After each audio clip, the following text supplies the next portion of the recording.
ठाकरे निवडून आल्यावर भावनिक बोलतात। देवेंद्र फडणवीस यांनी उद्धव ठाकरे यांच्यावर हा जोरदार हल्लाबोल केलाय। मोदींनी 75 आश्वासनं दिली आणि ती पूर्ण देखील केली असंही फडणवीसांनी म्हटलंय। तर गिरणी कामगारांच्या नावावर राजकारण करून घर देऊ शकले नाहीत। उद्धवजी, तुम्ही मुंबईसाठी केलेलं एक चांगलं काम दाखवा असं आव्हानच देवेंद्र फडणवीसांनी उद्धव ठाकरेंना दिलंय। उद्धवजी, इतके वर्ष मुंबई महानगरपालिका तुम्ही चालवली, तुम्हाला या गरीब माणसाची आठवण का आली नाही? या दक्षिण मुंबईतला माझा गरीब मुंबईकर हा वसई विरारच्या पलीकडे का गेला याचं उत्तर कधीतरी तुम्हाला द्यावं लागेल। निवडणुका आल्या की भावनिक बोलायचं।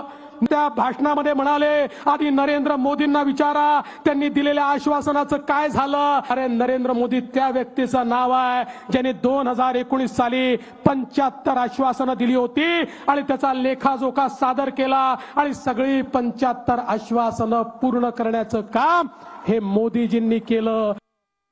गिरणी कामगार ज्यांना तुम्ही या ठिकाणून बाहेर काढलं, ज्या गिरणी कामगारांच्या नावावर या ठिकाणी इतकं मोठं राजकारण केलं, पण त्या गिरणी कामगारांना तुम्ही घरं देऊ शकला नाहीत। मुंबईच्या इतिहासात ही सगळी कामं आपण करू शकलो।